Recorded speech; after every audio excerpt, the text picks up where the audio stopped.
Hi. Good morning, everyone. How's it going? Good morning from my closet. Happy New Year. Thanks for stopping by. Thanks for coming in. I'm going to actually try putting you on my tripod instead. I'm on TikTok and YouTube at the same time. Let me move this sweater. You can see a view of my shoes. That's not that fun. I hope you had a great New Year's Eve, and if you didn't, I'm sorry. I was home in my pajamas by 9 p.m. with a cup of tea, and I was in bed. I tried really hard to watch the ball with my son. I just couldn't. I was exhausted. So tired of the holidays. I'm so grateful that it's a new year. But today, I'll jump into I have a couple books that I wanted to share that I have really been enjoying for 2026. And if you saw my recent posting, then you um, may have seen some of this already. But I've been talking a little bit about one of the books for quite some time, and especially in one of my lives. So I'll get into that. But um, just really grateful that you're stopping by to take a listen. My name is Lindsay, and I am the creator and host of Courage Class, and it's a podcast that centers on the lived experiences of Asian Americans, and we talk a lot about health and wellness, and we talk a bit about success and what it means to really redefine that. So many of us have been um, taught one way of thinking about ourselves, about the types of lives that we're supposed to desire, supposed to want. And if you're like me, you wake up in your 40s and you're like, wait a minute, this is completely not what I wanted. Um, and everything from personal to professional. And for a better part of your adult life, you've been thinking that you've been doing everything that you're supposed to want. You've been sort of checking off all of those boxes when in fact it's not as fulfilling as you anticipated. And the great thing about this moment in time is, at least for, I mean, I'm an old woman, I'm 45 years old, and I think we have the power to disregard, or maybe disregard is too strong of a word, but to really slow down and take stock of what is meaningful to us. And what is meaningful to us is not necessarily meaningful to our parents. And so I think,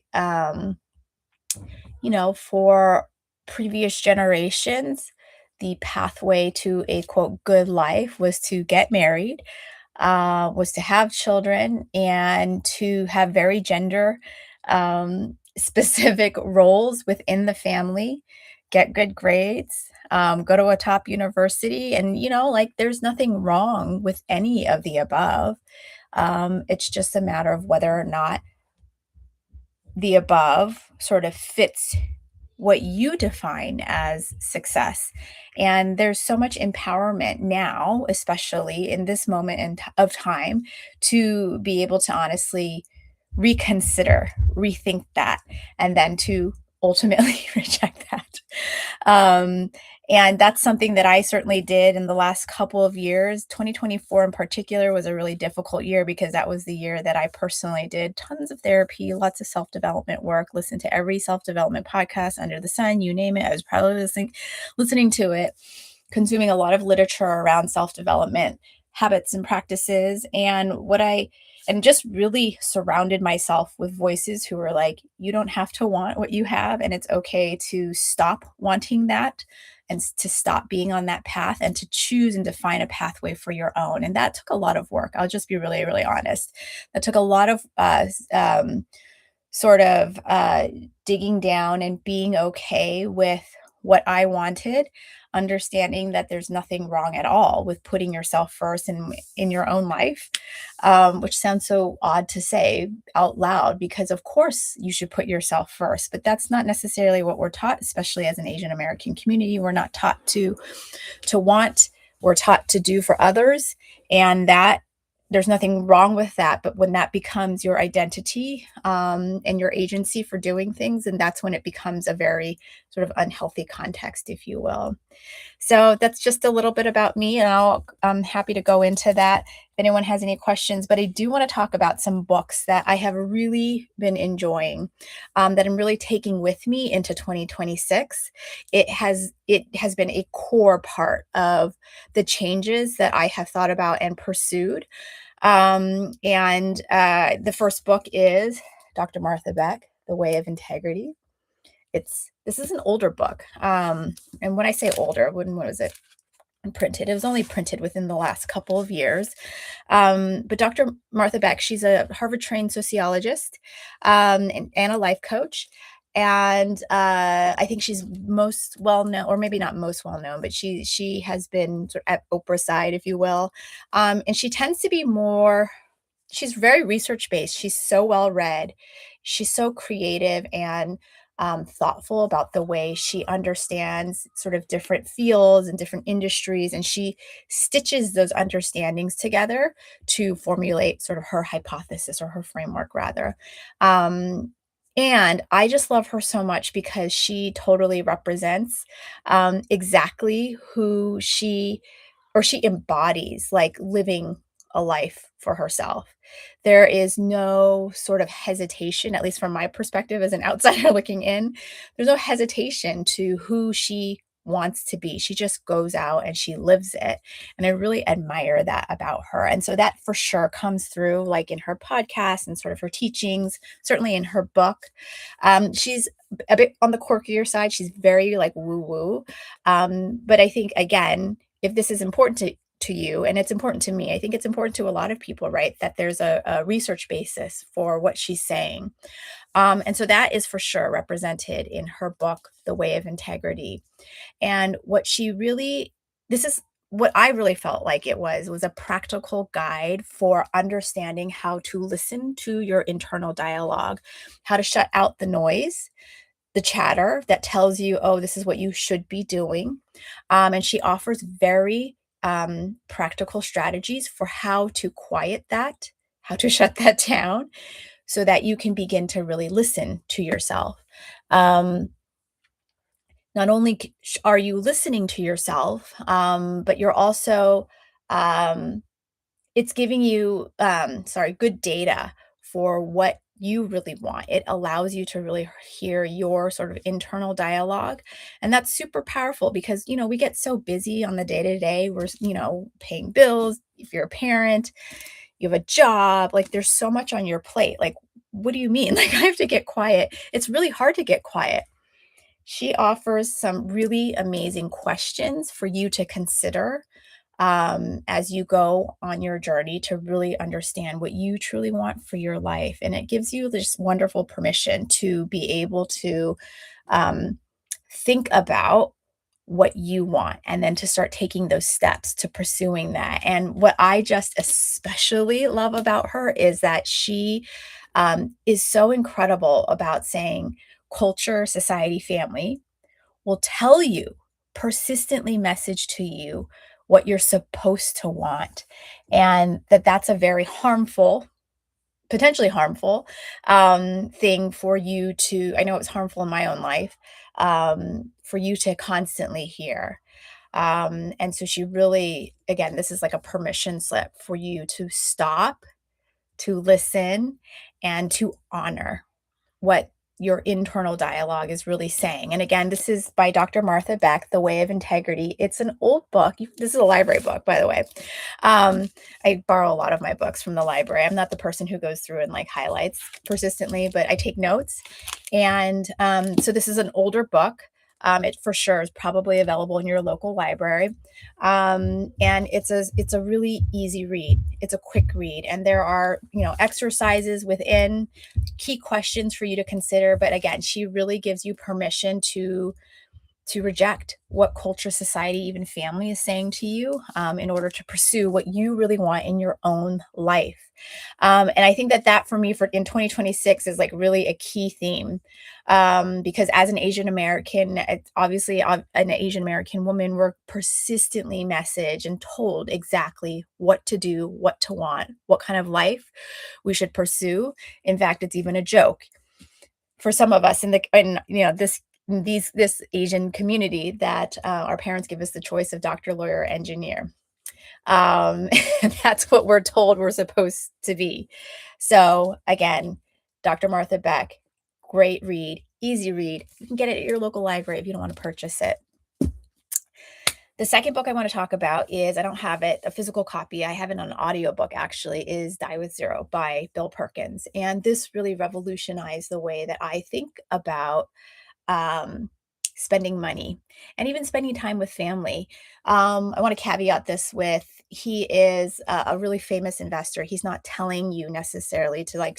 He's not even necessarily. I shouldn't qualify it with that. He's not telling you to like go out and spend all of your money, right? But he is encouraging you to be prudent about it, of course, but be prudent in the sense also of spending the money now when you're super healthy. And I think that that's a really, that's something I've really thought about even recently because my parents worked their whole life.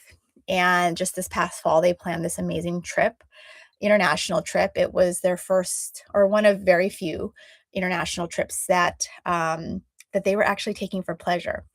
And I've never known them to do this. And they save up, they work hard, they retire, and now they have this money to deploy on this amazing vacation. Well, lo and behold, a couple days into the trip, my mom trips and falls, and she breaks her jaw, and they have to fly back to the U.S. So, I'm sharing this because it makes me think about how important it is to actually spend your money and invest in experiences with those who you love, friends or family, to do it now. In the Asian American community, we're really encouraged to save, save, save, save, save. Don't spend on yourself because that's not being practical. That's not being prudent with your money. But that's actually not true because, at least the way that Bill Perkins talks about it, it's really important to also spend your money now. Maybe it's not a huge trip. Maybe it's, an afternoon at, going out to your local diner and having family time or with whoever you love, your friends, your family. But that money spent on that experience rather will generate something called memory dividends, and those will pay back to you over the years, in perpetuity. And that there is so much value in being able to spend time when you're healthy, to be able to just have that experience. And so again, I don't have it. It's actually I have it on audiobook. So I don't have a physical copy of it, but it's a great read. And it's a super easy read if you're able to spend some time doing so. The next book I want to share, such an awesome book. I've shared it before on lives. I think I may have even shared it like in a few, TikTok postings or reels or shorts that I've done. But this is Mind Magic by Dr. James Doty. And he's an incredible person. In fact, I'm just looking up his bio right now. He was the former director of, oh, wait, no, he's the current director of the Center for Compassion and Altruism Research and Education up at Stanford University. He also sits on the board and is the former chairman of the Dalai Lama Foundation. And he's a neuroscientist and a medical doctor. And so, he is really, in this book, he talks about manifestation, but not as like a woo-woo concept, not as a wishful thinking concept, not as a, yeah, just a wishful thinking concept. Like he really brings in the science for why, for example, it's important to calm your nervous system, why it's important for you to do visualization exercises, why it's important for you to calm your nervous system so that you can access your intentions. And he gives you again, there's some amazing exercises, some really great key questions that you can follow along with in this book.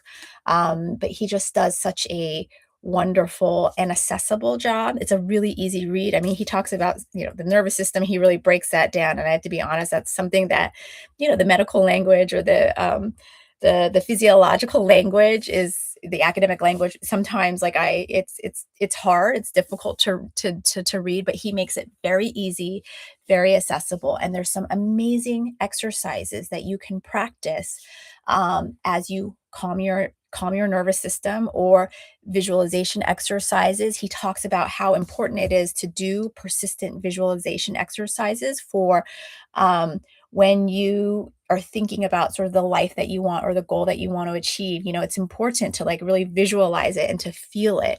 And he talks about, from a neurological perspective, why that's important, why your brain is amenable to hearing that information and to really embedding it into basically your mind, right? Cognitively, so that you can start to really feel, experience, and embody that.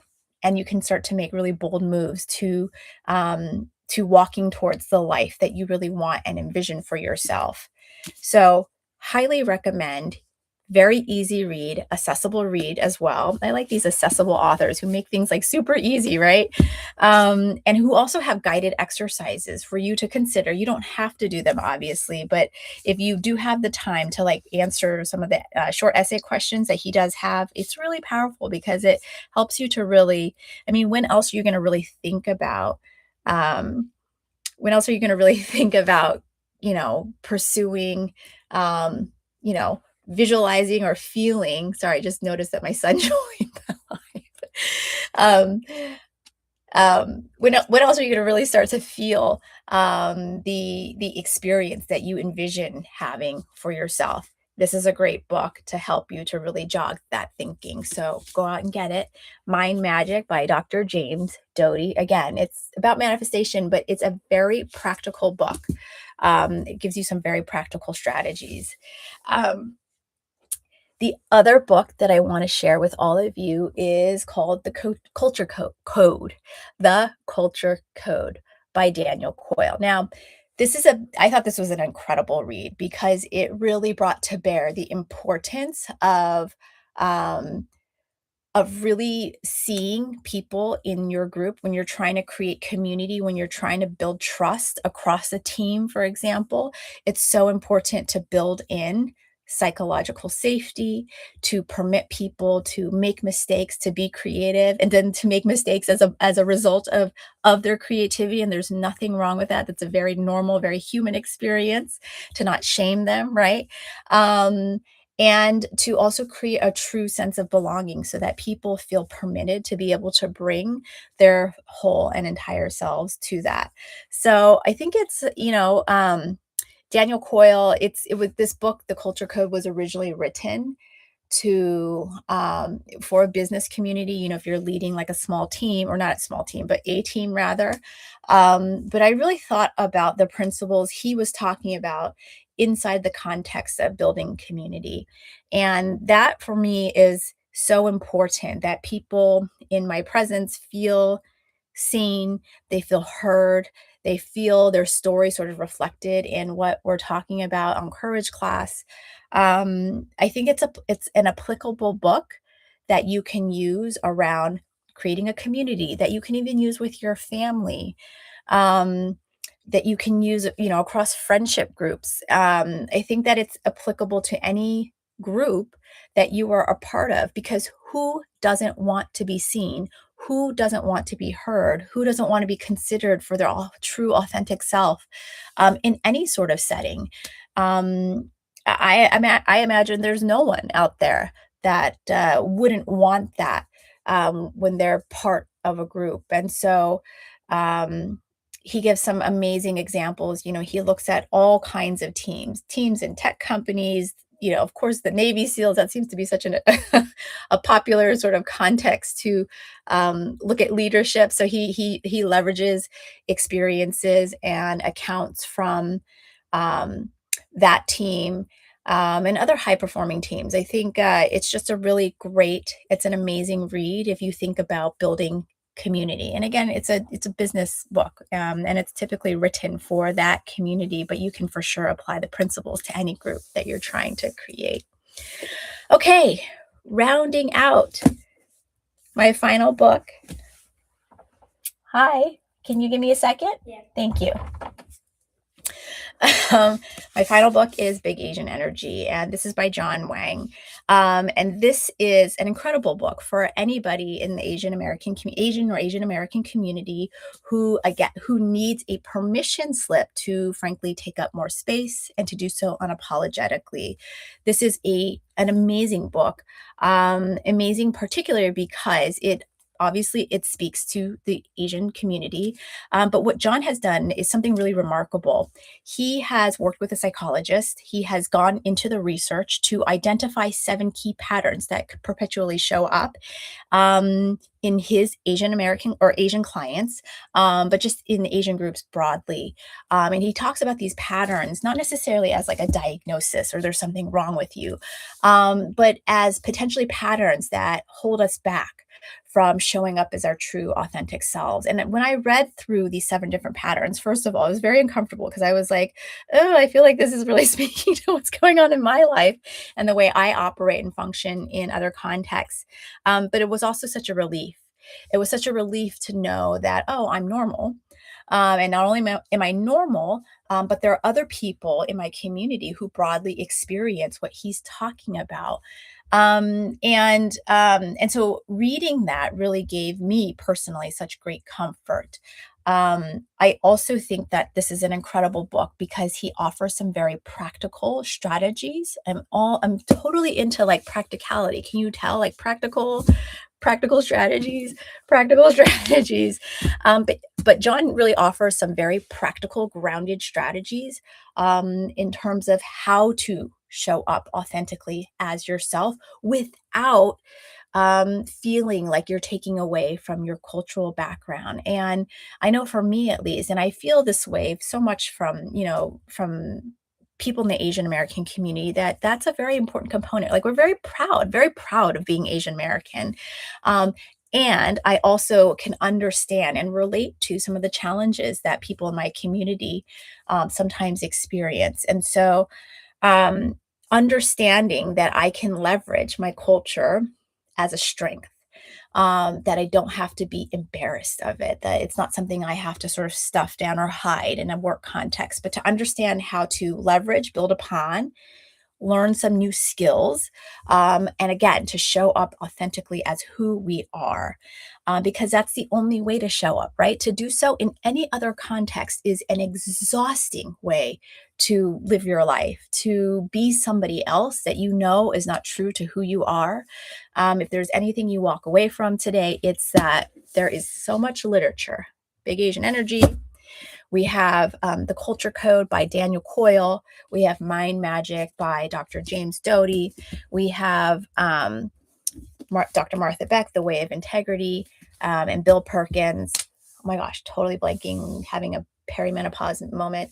Bill Perkins, it's in my TikTok. I'm going to post it later.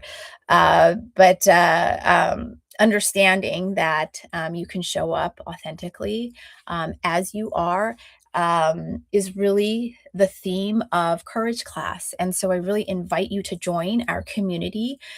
We post new episodes every Tuesday on YouTube, across every podcast platform. You can find clips at Courage Class Pod or at Dr. Lindsay Kwok Hugh.